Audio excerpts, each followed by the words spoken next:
ng matulungan tayo sa ating mga suliranin na kinakaharap sa issue na ating na-experience sa panahon natin ngayon. No? At ito pong topic na ito ay akin pong pinamagatan o akin pong i-connect sa issue na ating kinaharap ngayon tungkol sa sinasabing human rights, ano? O karapatang pantao. Ayan pong karapatang pantao na yan ay or human rights, no? Nare-realize natin na kung gaano ito kahalaga sa atin kapag tayo na ang pinagkaitan o tinanggalan nito, no?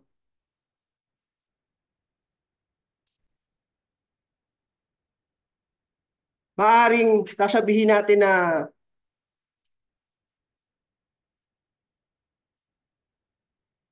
yung example nga po nito, no, yung sa ating nangyayari sa ating bansa o sa politika, yung nangyari po sa ating dating Pangulong Rodrigo Roa Duterte, ano, na siya ay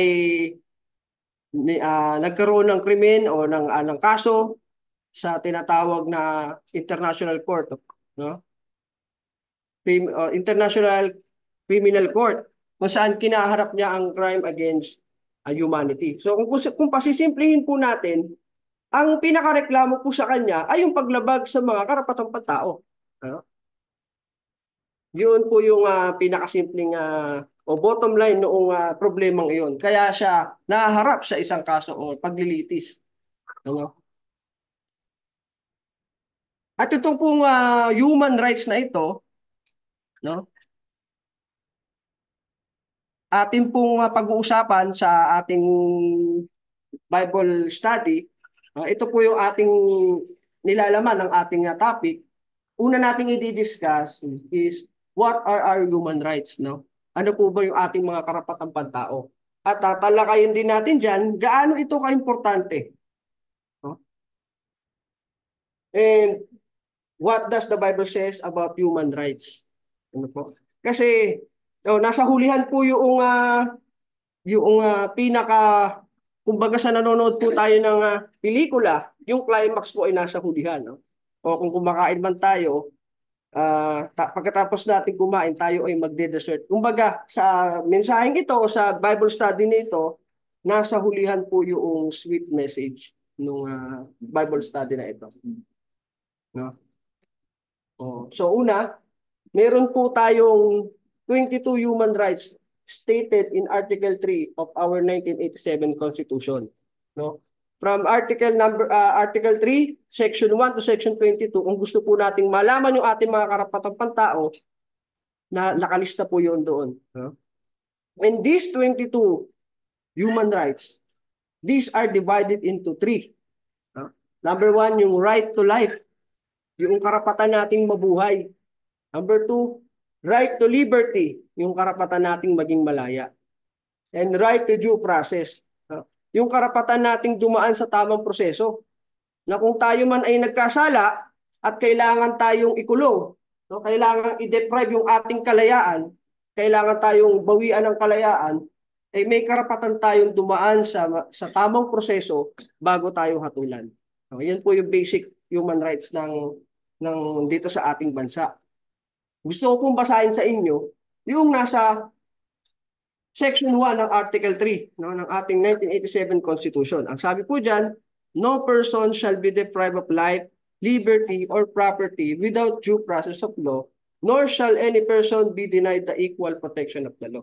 So maaring yung iba sinasabi, no, yung tungkol sa due process of law, kung tayo dadaan dyan, masyadong, ang hukuman natin, napakarumi at napakahaba ng prosesong pinagdadaanan bago natin makamit yung hustisya. Ano, yan yung karaniwang reklamo ng ating mamamayan. So hindi naman po natin nilalahat, ano, lahat ng hukuman.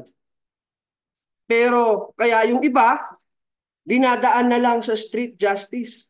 No? Imbis na idaan pa natin sa hukuman, inilalagay na nila ang batas sa kanilang mga kamay. Ano? O kaya sabi, ipapatulpo na lang kita, no? Para mabilis.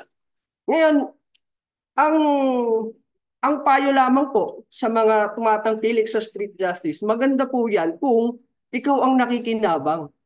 Ano? Kung ikaw ang nagbibigay o nakikinabang nung yung street justice gusto mo madalian, eh pabor yan sa'yo kung ikaw ang nagbibigay o nakikinabang. Pero maaari ka po kasing maka-violate ng karapatan ng iyong kapwa. No? Kaya po magandang usapin o malawak na usapin din po ang tungkol sa karapatang pantao. So discuss natin, no? Did you know why do we have human rights today? Bakit kaya tayo may human rights today? Bakit ba tayo binigyan o pinagkalooban ng batas ng magkaroon ng karapatang pantao? No? Because in ancient time, there was a great inequality of rights among people. Siyempre, kaya yan ipinaglaban dahil nagkaroon nga ng inequality ng karapatan, no? Inequality of rights sa bawat tao.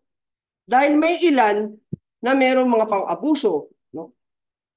May ilan na uh, gumagawa ng deprivation of life and liberty, may gumagawa ng abuse, oppression, ano?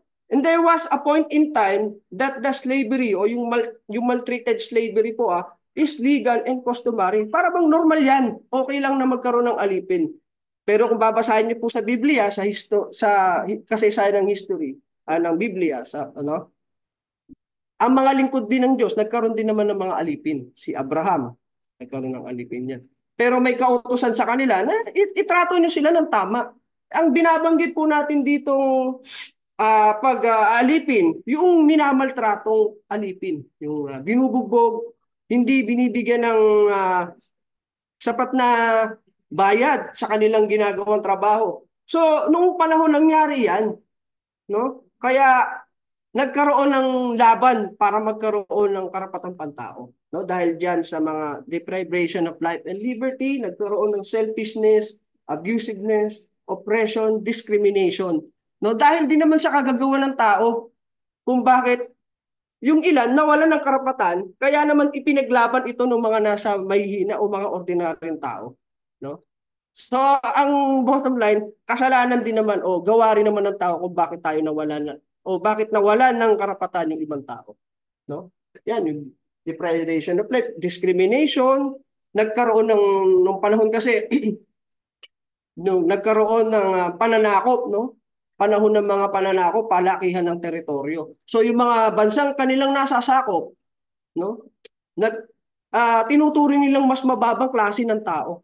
Nagkakaroon ng discrimination katulad sa Amerika, no? Nagkaroon sila ng discrimination between whites and black, no? So yun po yung history. Kaya maganda po pag-aralan natin saan ba natin nakuha yung ano ba yung pinanggalingan ng ating karapatang pantao, no, bago tayo pumunta sa Biblia. Ano? Kung gagamitin ko nga po yung dialogue ng ating mga lola o magulang, ano? Yung sinasabi nila na iba sa panahon namin.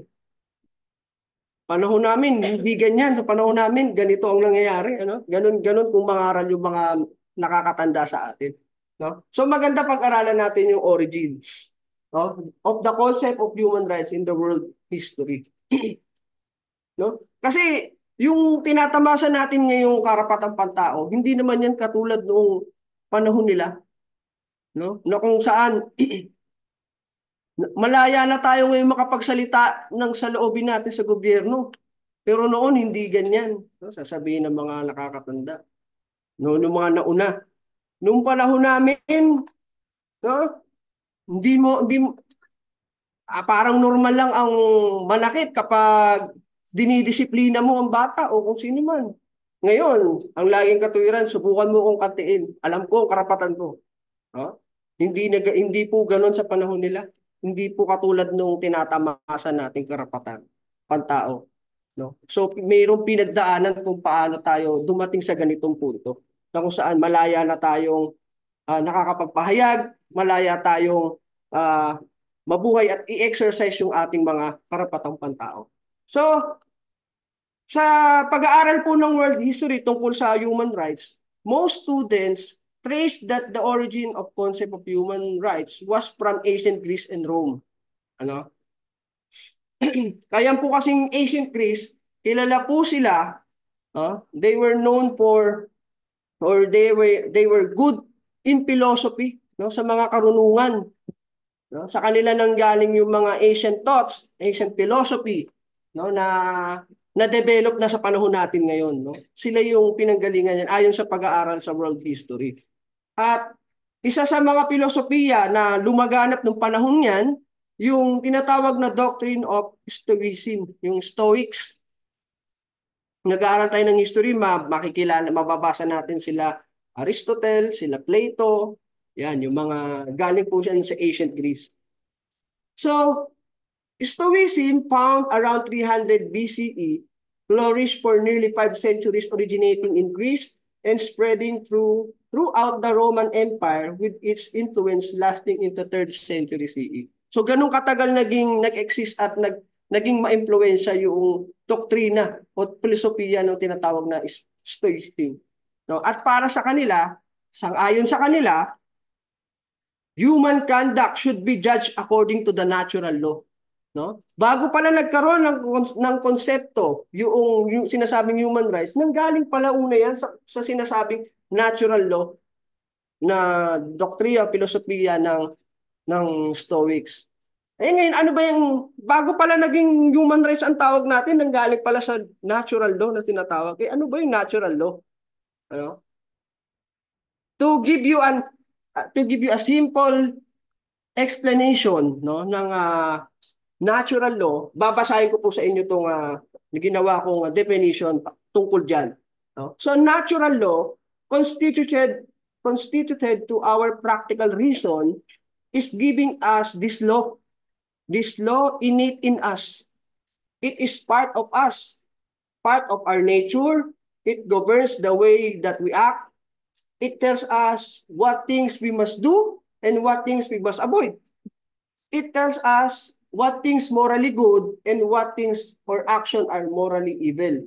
It issues the command that the good must be done and the evil must be avoided.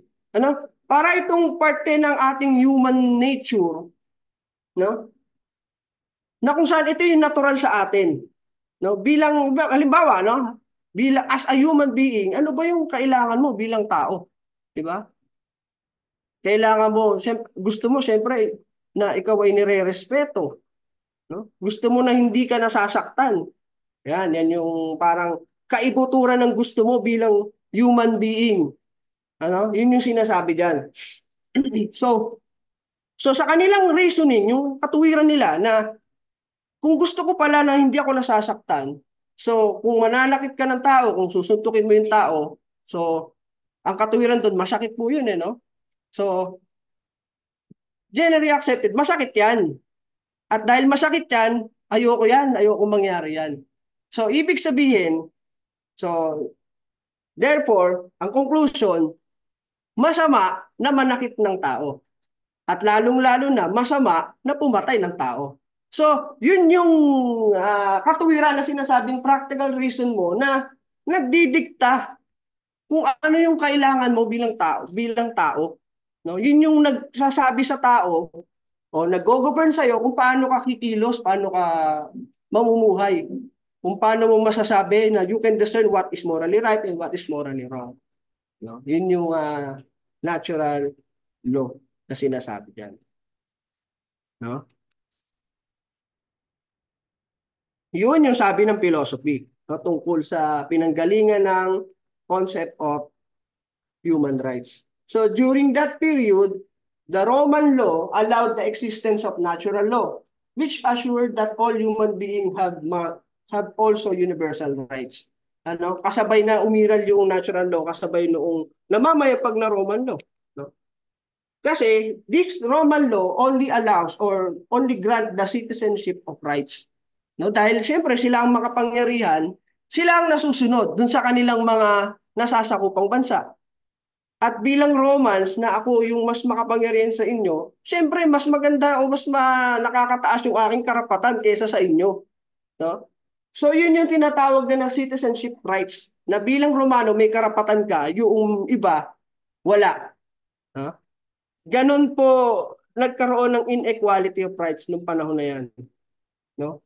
Yun yung natatamasa nilang na advantage, no, from other race na kanilang nasakop or from other nation. So yun, bilang example po, no, makukuha tayo ng example sa Biblia. Mababasa natin sa sa Book of Acts, no? In Acts chapter 16 verse 37 to 39. Ang konteksto po nito, no, mayroong babaeng may karumal-dumal na espiritu ng panghuhula. Ngayon, sunod ng sunod ito kay Apostol Pablo at kay Silas, kaya sinaway nila ito, pinalayas nila yung karumal-dumal na espiritu dun sa babae na nanguhula.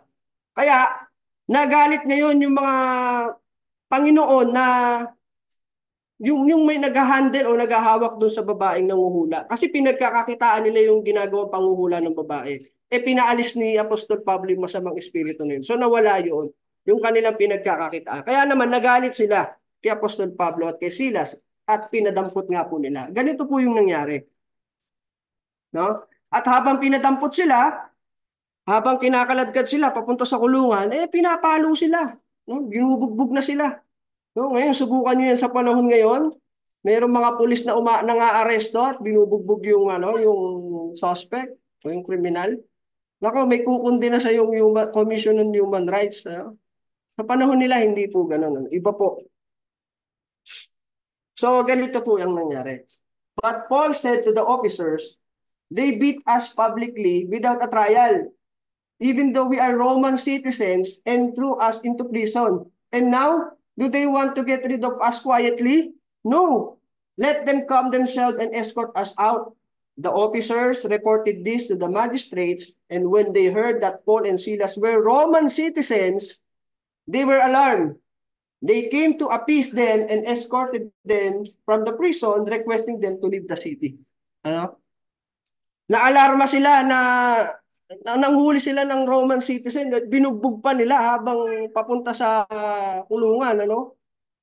Kaya sabi niya Apostol Pablo, binugbog niyo ako at kinulong ng hindi man lang dumadaan sa paglilitis, na hindi pa nga ako nahatulang guilty. Tapos ngayon gusto niyo kaming pasikretong paalisin na lang? Hindi pwede yan. No? Kaya nung malaman nilang Roman citizen pala yung pinagawa nila ng ganung pang-aabuso, naalarma sila, natakot din sila. Bakit? I-insist ni Apostol Pablo yung kanyang karapatang, yung kanyang sinasabi nating citizenship rights, no? Baka natanggal sa kanyang trabaho, no? So, another example, sa Acts 22 pa rin, kay Apostol Pablo pa rin po ito, ano? Ito naman, ang konteksto nito, maling bintang. Ano? Kasi si Apostol Pablo, alam naman po natin na nangangaral siya na hindi na tayo aariing ganap sa pagtutuli. So may mga akusasyon sa kanya na hindi na siya sumusunod sa kautusan. Laban siya kay Moises, laban siya sa templo, laban siya sa Diyos o sa mga kautusan. Ano? At nakita siya sa templo na mayroong ipinasok na Griego. No, yun yung ano sa kanya eh. Yun yung akusasyon sa kanya. Yun yung dahilan kung bakit siya binugbog ng taong bayan at pinadampot, no, pinakulong. So ang nangyari dyan, no, so nahuli na siya ng chief captain. No? As they stretched him out to flog him, Paul said to the centurion standing there, "Is it legal for you to flog a Roman citizen who has not even been found guilty?" When the centurion heard this, he went to the commander and reported it. "What are you going to do?" he asked. "This man is a Roman citizen." The commander went to Paul and asked, "Tell me, are you a Roman citizen?" "Yes, I am," he answered. Then the commander said, I had to pay a lot of money for my citizenship. But I was born a citizen, Paul replied. Those who were about to interrogate him withdrew immediately. The commander himself was alarmed when he realized that he had put Paul, a Roman citizen, in chain. Siguro kung hindi siya Romano, okay lang yan eh. Nabugbugin siya at kulong ng wala pang hatol, okay lang yan eh. Kaya lang, nalaman nilang Roman citizen pala siya. So meron silang citizenship rights. No? Kaya naalarma sila. na ginawa nila ito sa kapwa nila Roman citizen. No?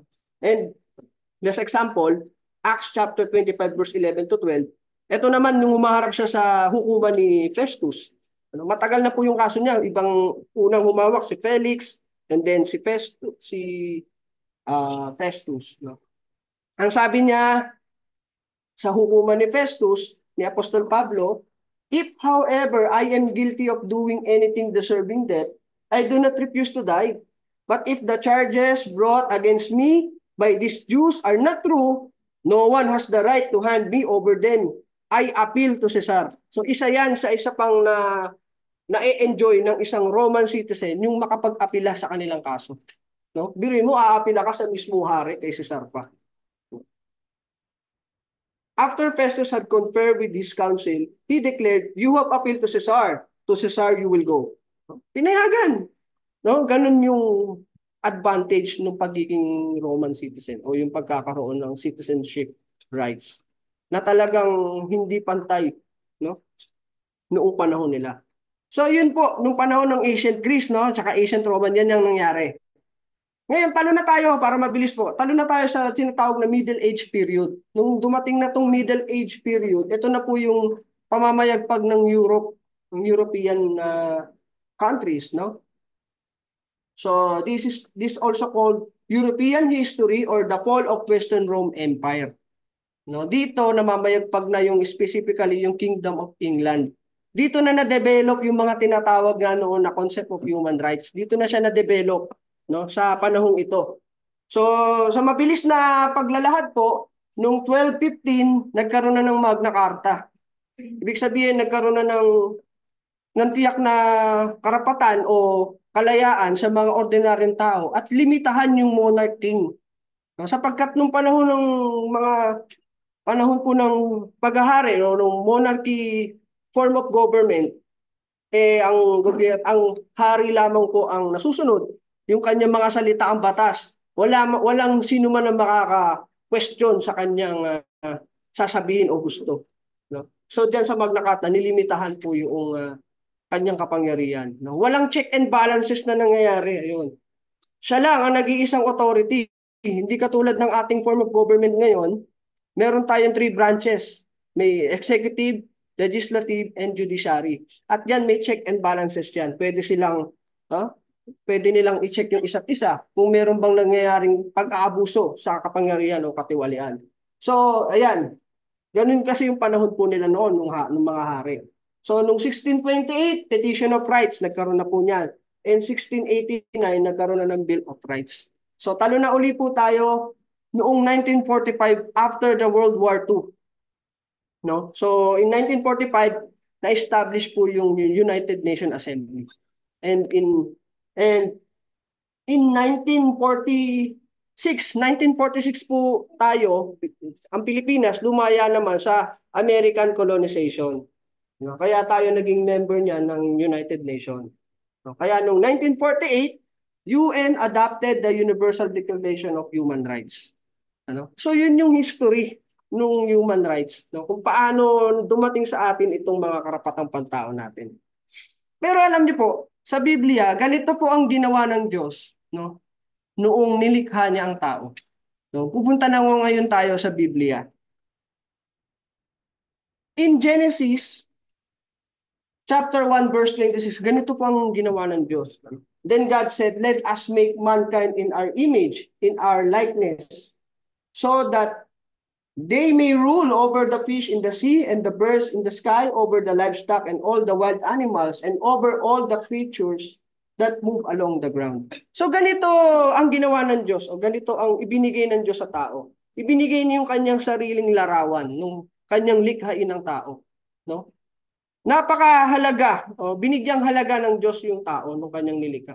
No? Mismong larawan niya yung kanyang ibinigay at ipinagkatiwala niya lahat ng kanyang nilalang sa tao para pamunuan o magkaroon ng dominion o pamamahala. So ganito nag-invest ang Diyos sa tao. Binigyan tayo ng dignity, binigyan tayo ng kapangyarihang, no, makapamahala sa mga binigyan, kanyang nilikha. At noong panahon na, noong ang tao ay magkasala, no? Si Eva at Adan, nung panahon na sila ay nagkasala na, in Genesis chapter 3 verse 14, 'di ba? Pagkatapos nilang kainin yung ipinagbabawal na bunga ng punong kahoy, no? Dumating ngayon ang Panginoon, ang Diyos, at nung marinig ni Adan na paparating nga ang Diyos, nagtago siya, no? So, natakot siya. Ang sabi ng Diyos, "Where are you? Nasaan ka?" No? Hindi ba alam ng Diyos na kung nasaan talaga si Adan? Hindi ba talaga alam ng Diyos na nagkasala na sila? No? Pero ang Diyos ay nagtanong pa rin sa kanila. Binigyan sila ng pagkakataong mapakinggan, no? Isa 'yan sa karapatan pantao natin, no? Na we have the right to be heard, no? During the trial, no? Kaya pag tayo may kinakaharap na reklamo, 'di ba? Kapag tayo may nagreklamo sa atin sa barangay, o halimbawa sa barangay lang, na si ganito sinaktan ako o binugbog ako. Di ba, hindi naman agad humahatol yung barangay eh. O sige, ano na totoo yan na talagang ipakulong na natin siya. Hindi, ang ginagawa, pag haharapin kayo, hahayaang mapakinggan din naman yung side mo. No? So, dito, ang ginagawa ng Diyos, tinanong siya, nasaan ka? Where are you? Ang sabi ni Adan, natakot ako nung marinig kong parating ka, sapagkat ako'y hubad, ang sabi niya. Ang tanong ulit ng Diyos, who told you that you were naked? Have you eaten from the tree that I commanded you not to eat from? Oh, hindi ba alam ng Diyos na hindi ba alam ng Diyos na nakain na nila yung bunga na ipinagbabawal? Ha? Alam ng Diyos eh. Kaya lang nangihingi siya ng pag-amin, no? Hinihintay niya o binibigyan pa niya ng pagkakataon si Adan na ilahad mo yung iyong side. No? Ano yung magiging sagot mo? Hindi agad humatol ang Diyos eh. Ano? Ang sabi ni ang sabi ni Adan, yung babaeng ibinigay mo sa akin eh. Pinakain ako nung bunga na ipinagbabawal. Ngayon, ang sabi ng Diyos, what is this you have done? Ano tong ginawa mo? Sabi niya sa babae. Ang sabi naman ng babae, nilinlang ako ng ahas. Tapos tsaka ngayon humatol ang Diyos. Ano? Ano ibig kong sabihin dito? Ano? Bago pa man tayo nagkaroon ng ganitong kung usapang makatarungan lang, ano? Diyos ang unang nagpakita nito o nagpakilala nito sa tao. Bago natin na naranasan yung ganyang karapatan na marinig yung ating saloobin, una na nag-practice niyan o nagpakilala sa atin yan ang Diyos. Siya ang unang gumawa niyan. No? Punta ngayon tayo nung panahong ibinigay na ng Diyos yung kanyang mga kautusan, no, kay Moises. Sa aklat po ng Exodus chapter 20 po 'yan, ano. So 5 of the 10 commandments, ganito po ang nakalagay, ano? Ang kautusan ng Diyos, you shall not murder. Bakit? Huwag kang papatay, no? Kasi may karapatan yung mabuhay ang kapwa mo eh. Huwag mong patayin, di ba? At utos din yan sa kapwa mo at sa iba pang mga tao, sa lahat ng tao, na huwag kang patayin o magpumatay pa ng kanilang kapwa. Bakit? Kasi bawat isa sa inyo may karapatang mabuhay. Yan nga yung sinasabi sa Article 3, Section 1. No? Bago, ang message dito, no, bago man natin natamasa ito, no? Pinag-aralan natin 1948, dineklara yung uh, Declaration of Human Rights. Tapos nung 300 BC, naisip ng mga philosopher na dapat may karapatan ng tao dahil may tinatawag tayong natural law. Pero dito, panahon pa lamang po ni Moises, binigyan na ng Diyos ang tao ng karapatang mabuhay. No? Huwag mo nga niyang patayin ng kapwa mo dahil may karapatan niyang mabuhay. No? No person shall be deprived of life. Tuloy natin, liberty or property without due process of law nor shall any person be denied the equal protection of the laws. No? Bago pa yan, bago pa yan naging maisakatuparan o maging batas, mayroon ng kautusan ng Diyos tungkol sa kalayaan nating mabuhay. Na huwag mong papatayin ang kapwa mo. You shall not commit adultery. Diba? Sa ating batas, sa ating Revised Penal Code Article 33, no, meron tayong adultery. Kung ang babae ay nagkasala ng pangangalunya, ito po yung ating sinasampang kaso dyan. Yung Article 333 ng Revised Penal Code, yung adultery. And Article 334 naman, o ang tinatawag na concubinage, doon naman sa mga lalaking nagkasala ng pangangalunya. No? Or nung nagkaroon ng carnal knowledge sa ibang babae na hindi mo asawa o hindi mo pinakasalan. Because our law punish the crime against chastity. Yung pagiging dalisay noong pagkakaroon lang ng isang asawa, no? Kasi nasisira 'yon, no? Nagiging dalisay nga eh. Nasisira 'yon kung ikaw ay magkakasala ng pakikiapid, no pagkakaroon ng sexual intercourse sa ibang tao na hindi mo nga asawa, no? Yan po yung ating pwedeng isang pangkaso kung sakaling magkasala sa atin ng ating mga asawa ng pangangalunya. Pero bago pa yan, may kautusan ng Diyos. Yun ang minrahe ko dito. No? You shall not steal. No? Sa batas naman natin, no? Section 1 pa rin, no person shall be deprived of life, liberty, or property. Bakit? May karapatan ng kapwa mo sa magkaroon o mag-angkin ng isang bagay, na magkaroon ng ari-arian. Kaya wag mong aangkinin o aagawin sa kanya sapagkat karapatan niya 'yon. Ano? At sa kautusan ng Diyos, nauna nang ibinigay ito ng Diyos na you shall not steal. Wag mong agawin, no? Wag mong pagnakawan ng kapwa mo. Dahil karapatan niyang pangalagaan itong bagay na ito na kanyang ari-arian. You shall not give false testimony against your neighbor. No? Huwag kang, ano ba sa Tagalog to? Huwag kang magbibintang ng masama sa kapwa mo. No? Huwag kang magbibintang. Sa 1987 Constitution, Article 3, Section 4 naman po, no? No law shall be passed abridging the freedom of speech of expression. Ngayon, yan ngayon yung ating karapatan. Meron tayong freedom of expression. No? Pero hindi natin constitutional right yung magsalita tayo ng masama o magsinungaling tayo, no? O magsabi tayo ng masama laban sa ating kapwa. Kaya naman pinarurusahan ng Diyos, pinarurusahan ng ating batas yung yung ating legal remedy nga po doon, yung slander or oral defamation and libel, no? Dahil hindi naman tayo binigyan ng karapatang manira ng tao, no? Magbintang ng hindi totoo, no? At nauna nang sinabi ng Diyos yan na you shall not give false testimony against your neighbor. No? And you shall not covet your neighbor's house, you shall not covet your neighbor's wife, or his male or female servant, his ox or donkey or anything that belongs to your neighbor. No? Huwag mong iimbutin ang ari-arian ng kapwa mo. No? Yung kanyang asawa, yung kanyang alipin, yung kanyang mga alaga, huwag mong iimbutin. No? Sa ating batas, sa Revised Penal Code, Penal Code, Article 3, ang sabi po dyan, acts and omission punishable by law are felonies. Mere thoughts or intention to commit a crime are not punishable. Halimbawa, yung iniisip mo pa lang, di ba? Yun nga, iimbutin mo pa lang iniisip mo pa lang na nakawang kita. Kaya iisipin kong papatayin kita.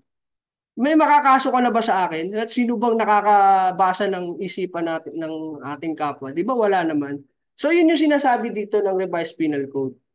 Kapag wala pang external action na i-commit niya yung crime, hindi pa ito punishable by law. Pero sa Diyos, di ba? Iniisip mo pa lang, iniimbot mo pa lang nagkakasala ka na sa kanya.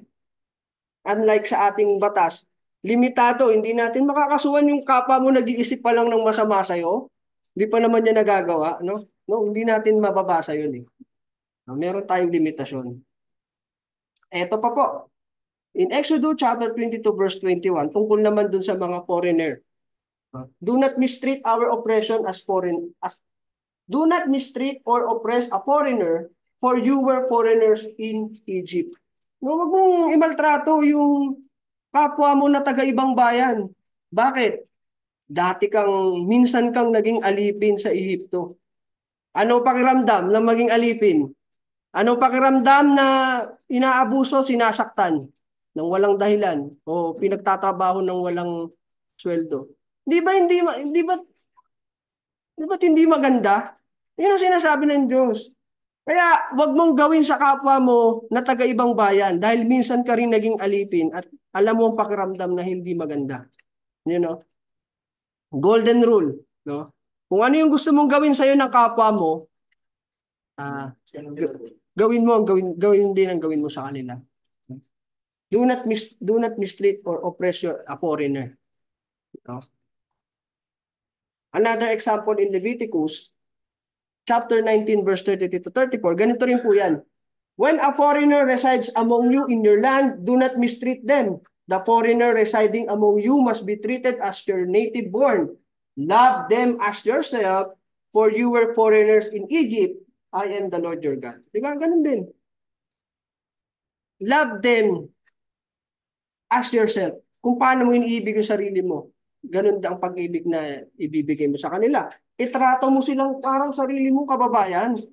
Dahil minsan mong naranasang maging alipin, yun ang sabi ng Diyos sa kanila. Dahil minsan sila naging slaves ng Egypt eh.